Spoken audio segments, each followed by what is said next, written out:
When I jog, I will often drive a couple blocks to a middle school that is near our house so that I can run the track. A couple weeks ago, when I arrived at the track, a boy and his dad were already there. The dad was sitting in a lawn chair and exhorting his son, who looked to be about 13 years old, as his son ran the track.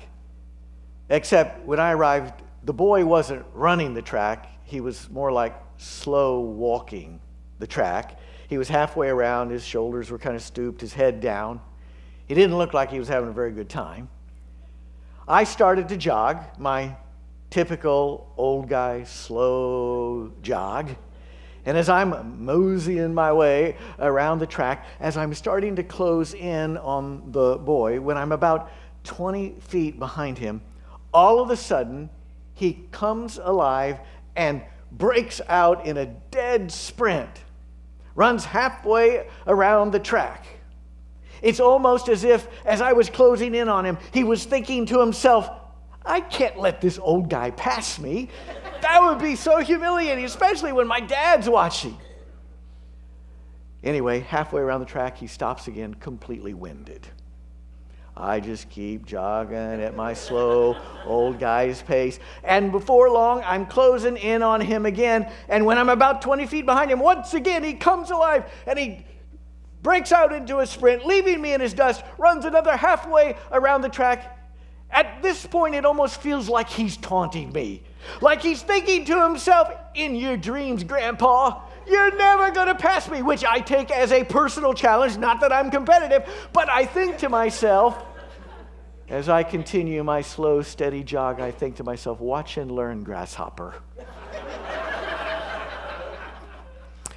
This happens several more times. Every time I start to close in on him, off he goes. Then he stops, out of breath, again and again, until my final lap. I normally do 2 miles. So on my final lap, I can tell he's getting tired. And on his last sprint, when he stops, he's got nothing left. So I'm closing in on him, and I run right by him as he's bent over about to puke out his guts.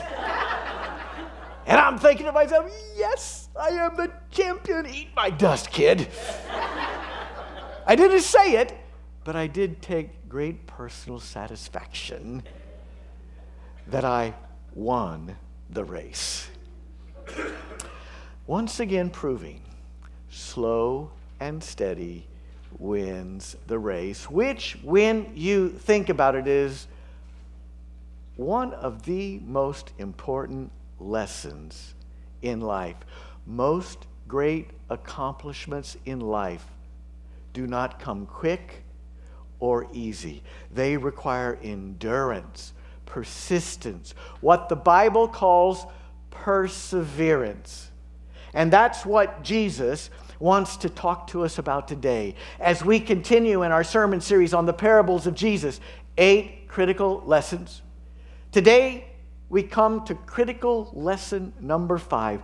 Jesus wants to talk to us about the importance of perseverance if we're going to win the race of life. Let's start with prayer. Jesus, life is hard. The setbacks are many. We grow weary and impatient, and sometimes, lots of times, we just want to give up. Speak to us today. Help us to be able to internalize what you want to teach us about perseverance so that we can then go out of this place and live it. Make us more like you. We ask this in your holy name. Amen. 35 years ago, when I first began dating my husband, David, I had to learn to appreciate a whole new sport. You see, I come from a basketball family. David comes from a football family. David's dad was a Maryland State high school championship football coach. So one of our first dates was to one of his dad's football games. Now, obviously, I'd seen football on TV here, there, snatches of it, but this was the first time I had ever sat through an entire football game. The things we do for love. After the game, David said, "So, what'd you think?" I said, "It was okay, I guess." But I said, if the truth be told, I'm not sure it's worth killing everybody just to get 25 cents back. David said, "What? What are you talking about?" I said, "Well, you saw what I saw before the game. The ref flipped that coin. One team got it. And throughout the rest of the game, I kept hearing people shout, 'Get the quarterback! Get the quarterback!' And I'm like, geez, it's just 25 cents.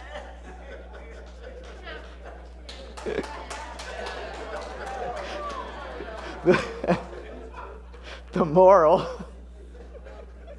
moral of that story is, it is critically important to understand the game that you find yourself in.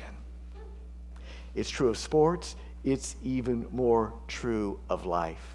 If we do not understand the game that we're in, how can we ever succeed? So let's begin today by reminding ourselves of the nature of the reality that we find ourselves in during our sojourn down here on planet Earth as we play this game of life. It seems to me there is a single word that goes a long way toward summing up the nature of the physical reality that we find ourselves in here on planet Earth. It's a word that scientists use a lot. The word is entropy. Entropy refers to gradual decline into disorder, the natural tendency of most everything around us in our natural world to slowly deteriorate absent the input of some outside force into that system. For example, the second law of thermodynamics says the state of entropy, the state of decline, deterioration,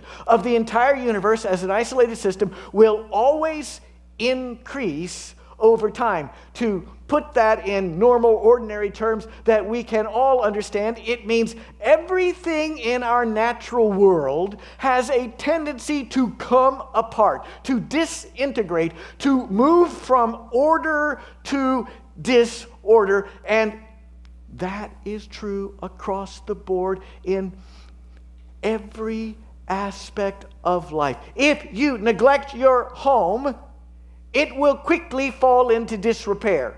If you ignore your garden, it will soon be overgrown with weeds, entropy.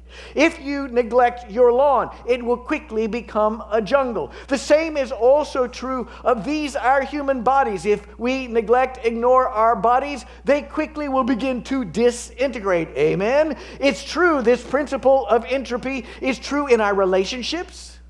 It's true in our personal finances. It's true if we have an addiction and we ignore it, that addiction can begin to tear our life apart. It's true of depression. If depression is left untreated, it can cause our whole life to disintegrate. It's true of our spiritual life. Every weekend you experience it. It's like these powerful forces of entropy are giving you a million different reasons to interrupt the rhythm of your regular Sunday worship schedule. And when we do that, when we break that rhythm without that regular input from an outside source like what we get out of worship in a place like this today, without that, our spiritual lives, untended, quickly begin to deteriorate. Everywhere we look around us, the power of entropy is at work. We live in a physical reality where things have a natural tendency to come apart. And that means every time we turn around, there's another problem. There's another challenge. There's something else that has gone wrong. And it can become exhausting. And we can find ourselves feeling overwhelmed. Colonel Floyd Thompson was a prisoner of war in Vietnam for a period of 9 years. He experienced torture. He experienced jungle cages. He experienced cold cells. 9 years. That makes him the longest prisoner of war in the history of the United States. When he was released and back in the States, he was asked, "What's the most important thing you learned from that experience?" He replied, "The most important thing I learned from that experience is that dying is easy, living is the difficult thing." And he knew that of which he spoke. Because even after he was back in the States, during the rest of his life, he went through 2 divorces.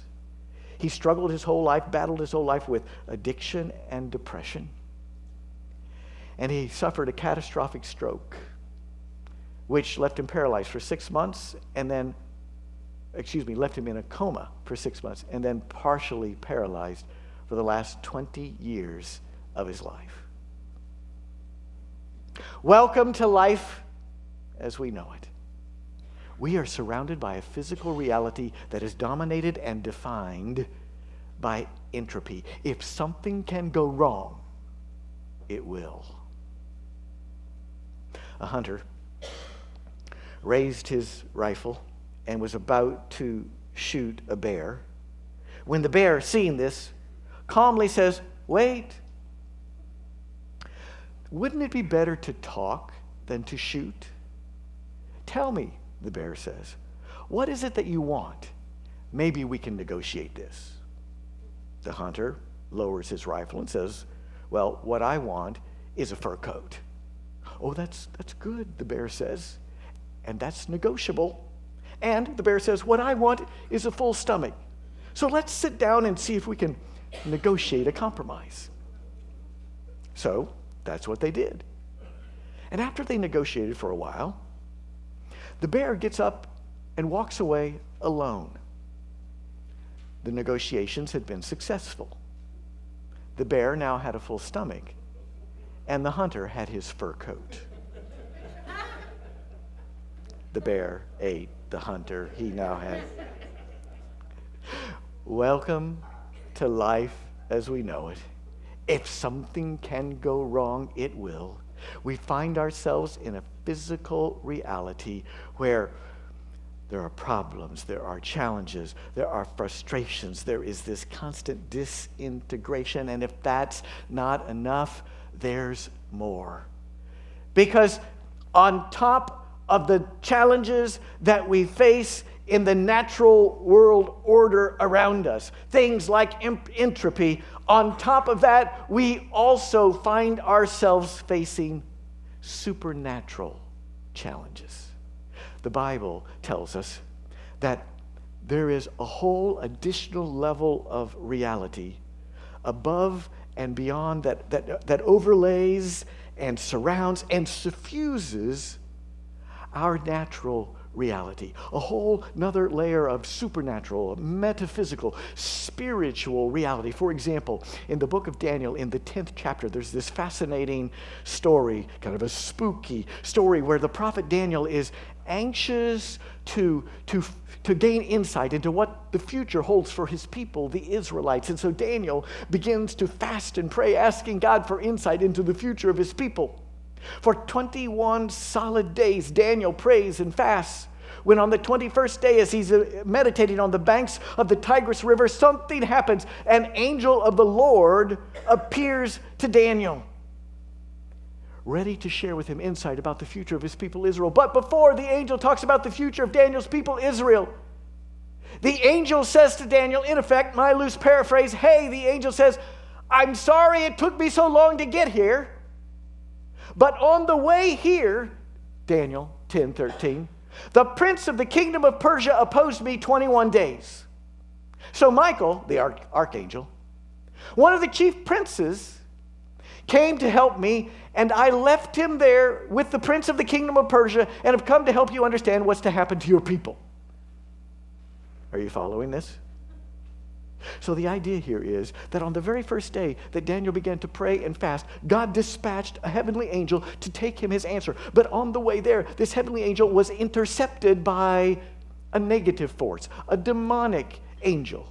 And there was this huge battle. For 21 days, the battle rages in this cosmic realm, until finally reinforcements are sent with the archangel Michael, so that the originally dispatched angel from God is finally free to complete the mission and deliver the insights and answer that Daniel was seeking. So that the picture that the Bible paints of this realm of reality that overlays and surrounds and sometimes intersects with our earthly natural reality, the picture that is painted is of a place where there are a higher level of beings than us, and that some of these beings, like human beings, some are good, some are bad, some are probably something in between, and there's conflict there like there's conflict here, and somehow that conflict can filter in, influence, and intersect with and affect our natural reality, all of which may cause you to say, Jeff, as an educated person, do you really believe in that metaphysical hocus pocus?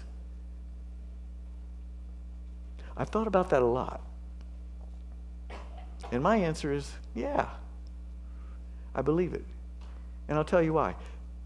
Because it seems to me there's plenty of empirical, experiential evidence to support that way of seeing things.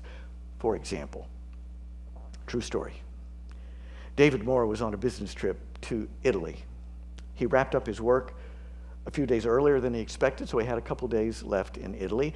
An Italian friend of his said, hey, let me drive you from Rome to Venice so that you can at least see Venice for a day or two. And so early the next morning, they get in his friend's car and they head out on the windy mountain roads that separate Rome from Venice. David says it was a fantastic drive, incredible vistas, but he says, at one point, as we rounded a corner, the view to my right was spectacular. A stumpy guardrail was all that separated us from the valley below. And just then, we heard a loud hissing sound from our vehicle, followed by a loud pop. In an instant, our vehicle became filled with steam so thick I literally couldn't see my friend in the driver's seat. The vehicle swerved out of control. I didn't know it at the time, but boiling water from a broken hose engulfed my friend's feet. It was the only time in my life I had the feeling that I was going to die. I braced myself for the inevitable, but somehow my friend, the driver, was able to regain control of the vehicle at the very last minute, and we came to a precarious stop, nestled against the guardrail at the edge of the road. I took a deep breath. I looked at my watch. It was a few minutes past 9 a.m. Italian time. Later that day, David called his family in Montana, where he lives, to tell them what had almost happened. And as he told them this story, his teenage son, Royce, listened quietly and then says, Dad, there's something I have to tell you. Last night I had trouble staying asleep. I woke up and I had this terrible feeling that you were in some kind of trouble. And I thought, what would I do if something happened to my dad? I looked at the clock in my bedroom and it was a little past 2 a.m. I got out of bed. I prayed for your protection. Then I just had a sense that everything was okay, so I was able to go back to sleep. 2 a.m. Montana time is precisely 9 a.m. Italian time.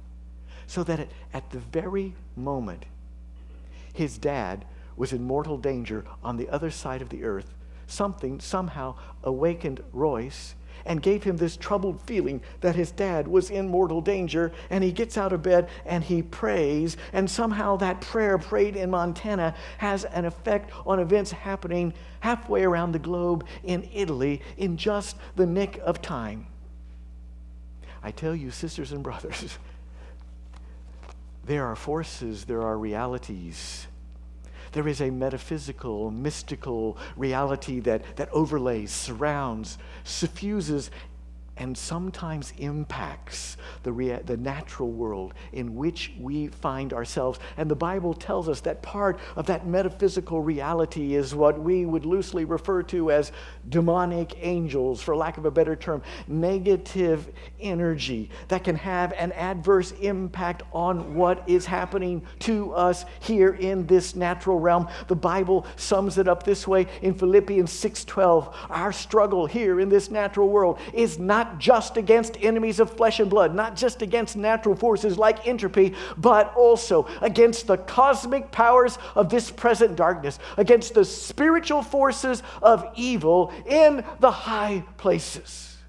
So that if we were to draw a graph that somehow tries to capture the nature of the reality that we find ourselves in this game that we called life, the graph might look something like this. You, me, we are right there in the middle of the graph, that little stick figure there, and we find ourselves in this natural world that is defined and dominated by entropy, which means every time we turn around, there's another problem, there's another challenge, there's something else that's falling apart. There's something else that's going wrong. And that's a lot of stress. That's a lot of pressure.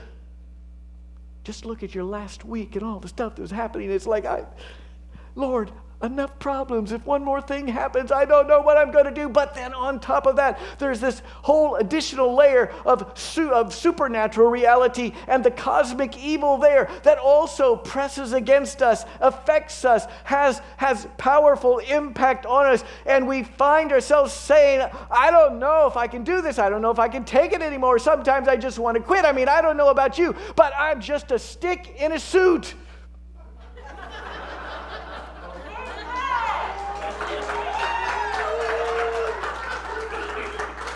If you weren't in our church talent show, you won't understand that reference. I'm just a stick in a suit who sometimes feels like if one more thing happens, I'm going to snap. You are also a stick in a suit. And you know that exact same feeling. So if this is what life is like, if this is the game we're in, the reality that we are facing, how do we win? How do we prevail in this game called life? All of which brings us to the story that Jesus wants to tell us this morning. The parable that you heard Duty read from Luke chapter 11.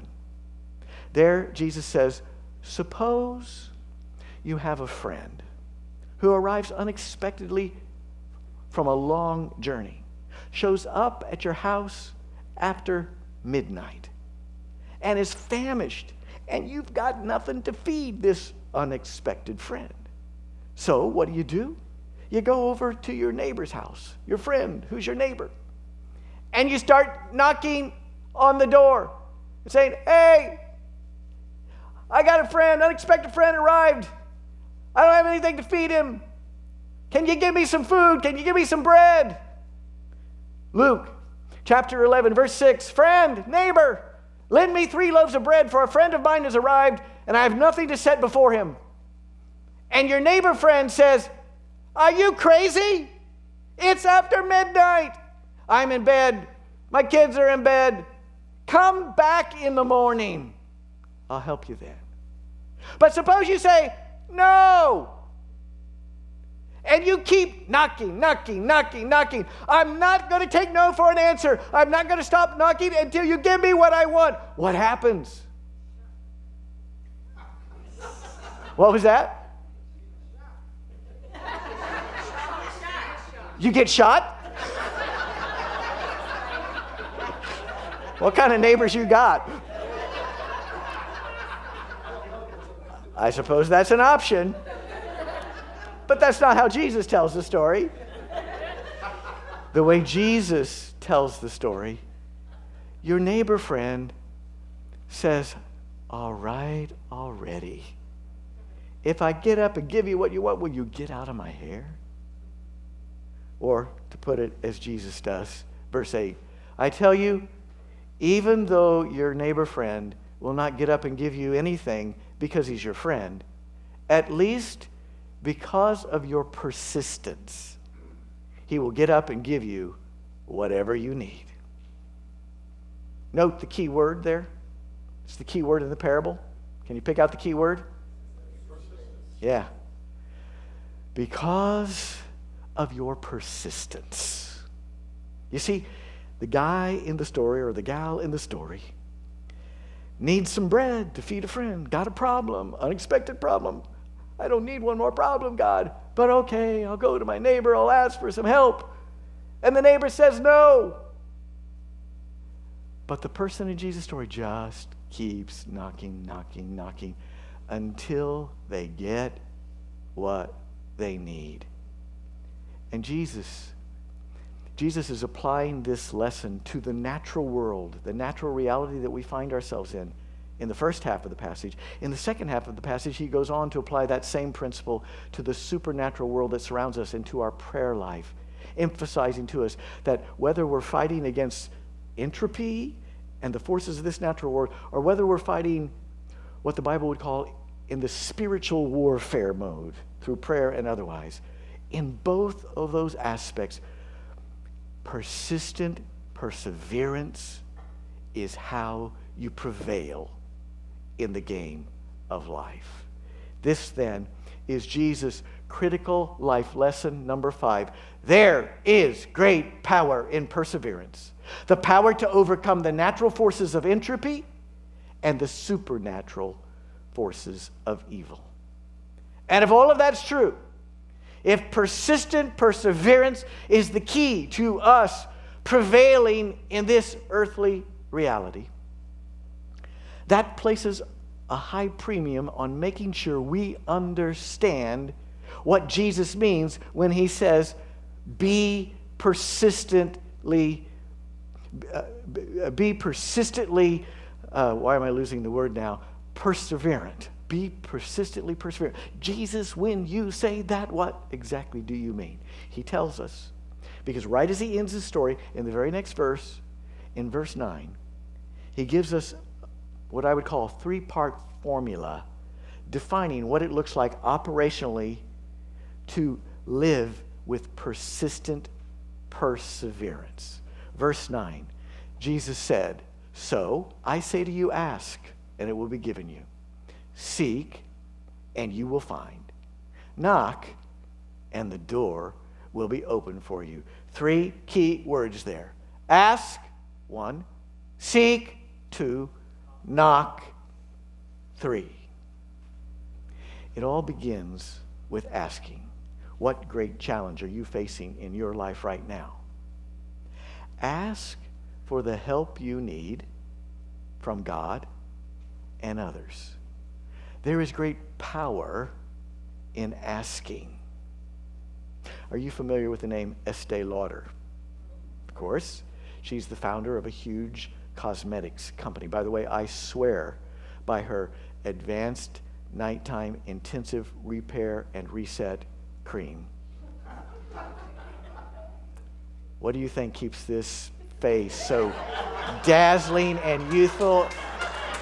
Every night I lather up. In any event, I digress. Back in 1953, Estee Lauder began a small business. She had developed and tweaked some cosmetics, and she thought they were really good.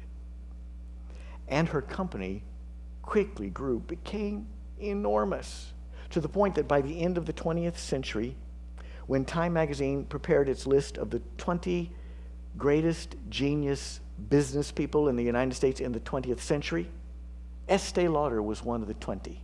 She was the only woman on the list. How did a woman who was building her business in the 50s, 60s, and 70s at a time when it was a man's world, how did a woman become one of the 20 greatest business geniuses of the 20th century? The answer is Estee Lauder, wittingly or unwittingly, practiced what Jesus preaches in today's parable. When she founded her small business, she understood that the only way it would ever hit big would be if she could find a distributor that distributed cosmetics to hundreds or thousands of stores across the nation. She needed help. So she decided to boldly ask. One day, she shows up at the American Merchandising Corporation, a huge distributor back in the day that placed cosmetics and many other products in hundreds and thousands of United States stores. She walks right into the corporate offices of AMC, and she asks to speak to a woman named Marie Weston, who was the chief cosmetics distributor for AMC. Estee Lauder had no appointment. She couldn't have gotten an appointment if she tried, because she was a no-name, nobody. So she summons her chutzpah and she walks into the AMC corporate offices and said, "I need to see Marie Weston." The receptionist says to her, "Ma'am, Ms. Weston's schedule is completely full. You'll have to come back on another day." Estee Lauder says, "That's okay. I'll wait until she has a few minutes free." And then Lauder sits herself down in the reception area and waits.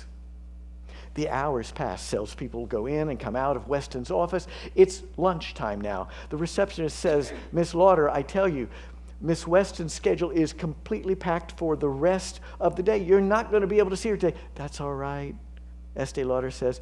"I'll give it a few more minutes." And she sits there the entire rest of the afternoon till finally at 5:15 p.m. at the end of the day, Marie Weston comes out of her office, shakes her head, and says to Estee Lauder, "Such patience must be rewarded. Come into my office." So Estee Lauder gets her audience with Marie Weston. She makes her presentation. Weston is impressed, but Weston says no, because she's already got plenty of products. Her stores are full of the products. There's no room for your product. I'm sorry. So Estee Lauder, in the weeks and months that followed, kept coming back again and again and again, until finally Marie Weston says, all right, I'll give it a shot." And the rest is history. Estee Lauder's became the most famous cosmetics company in the world, all because Estee Lauder dared to ask persistently. Ask and you will receive. In your life right now, what great challenge, what great obstacle is taunting you? Dare to ask for the help you need from God and from others. But don't stop there. That's the reason we often fail. You know, it's easy to get it into our heads that subconsciously, it's easy to get to that place in our mind where we want God and other people to solve all our problems for us. But that's not how it works. It starts there. It doesn't end there. So, principle number 1, for living with persistent perseverance, ask for the help you need from God and others. But principle number 2 is equally important. Seek. Seek to do all you can. Think of it. When you are searching for something, what does that mean? That means you personally are diligently engaged, doing what you can to find whatever it is that you're looking for. So the second part of Jesus' formula is don't just ask me, God, and others to help you. Get busy and do everything you can to make it happen. Jonas Salk, as you know, was the great medical doctor and medical researcher who discovered the polio vaccine. In the 1950s, 60,000 children per year were coming down with polio, often being left with paralysis and often dying from the disease. Once Salk invented the polio vaccine, it stopped polio in its tracks. Salk was once asked, how did it feel to fail 200 times before you found a successful vaccine for polio? Salk tartly responded, I never failed 200 times at anything in my life. My family taught me to never use that word. I simply discovered 200 ways not to make a vaccine for polio. That is the spirit. Great personal accomplishment always requires enormous personal resolve. So with whatever challenge you're facing in your life, throw everything you've got at it. Do your part. Ask, yes, but throw everything you've got at it. But hold on, because there is one last point. The third part of Jesus' formula. 1, ask for the help you need. 2, seek to do all you can. But number 3 is to knock, knock, knock, and to keep knocking relentlessly until the door opens or God says stop. So you knock, knock, knock, knock, knock, knock, knock. One of our tenants at one of the adjacent houses was avoiding me one day. I needed to talk to them. I just started knocking. And I knocked. I swear, I probably knocked for 10 minutes before the guy came to the door. But he got the message. This guy's not going to go away. If I want some peace and quiet, I'm going to have to open this door. That's what Jesus is trying to communicate to us. Knock, knock, and keep knocking until the door finally opens for you. I read a fascinating story in the Shreveport Times, true story, about a guy who felt like he had a book inside of him. You know, he was a pastor, and he felt like he had an important message to share with the world. So back in those days, you'd sit down and you'd write a manuscript, or you'd use a manual typewriter and type your manuscript. As he was writing, he was sharing his ideas with his wife, Ruth, and she was genuinely impressed. She said, "This is great stuff. Keep writing. Go at it." When he finally finished his manuscript, he went to a publisher to present it. The publisher said no. He went to another publisher. That publisher said no. Another publisher. That publisher said no. So that eventually he becomes so despondent that one night he takes his manuscript and he throws it in the trash can and tells his wife, "I'm done." Her immediate instinct is to rush over to the trash can and pull it out. He says, "No, leave it there. I'm done. I forbid you to take it out." So now she faces a dilemma. On the one hand, it's his work product, it's his project. It's up to him what he does with it. On the other hand, she hates to see something so brilliant just thrown away and given up on. The next morning, she had an idea. While he was away, she picked up the trash can with the manuscript in it and went to a publisher. She carried the trash can in with her, and she told the publisher, "There is a manuscript in this trash can that my husband wrote. It's brilliant. But," she said, "my husband is giving up on it, and he forbade me to take it out of the trash can. So I can't take it out of the trash can. But you could." Talk about a pitch, right? The publisher was intrigued enough to pull it out of the trash can, flip through it, was intrigued enough to say, "I'll read it." He read it. He loved it. He published it. And that's how we got one of the most famous books in the history of the world, The Power of Positive Thinking by Reverend Norman Vincent Peale. I mean, talk about irony, right? Here's a preacher who's writing a book called The Power of Positive Thinking, who becomes so despondent, he gives up on the power of positive thinking. Preacher, practice what you preach. He gave up, but Ruth Peale didn't. And that is why they prevailed. Knock, knock, keep knocking. There is great power in perseverance, the power to overcome the natural forces of entropy and the supernatural forces of evil. That's how we prevail in this game of life. And let me tell you something, sometimes the battle is so fierce that just holding our own is in itself a victory. Let me close with this.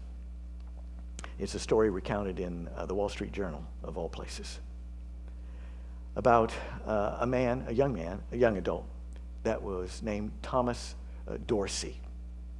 Thomas Dorsey was an accomplished band director and accompanist who, as a young adult, was riding high because he just got his dream job. He was appointed to be the director of the gospel chorus at a prestigious African-American congregation in Chicago called Pilgrim Baptist Church. It was his dream job. On top of that, his wife was pregnant with their first child. While his wife was pregnant, there was an important gospel music convention in St. Louis that he needed to be at, but he hesitated to go because his wife was pregnant and he didn't want to be away. But she said, no, this is too important. You need to be there. I'm going to be fine. Go, go, go. So he went. While he was away, his wife unexpectedly went into labor, and there were serious complications. He raced back to Chicago, but it was too late. Their baby died. His wife died.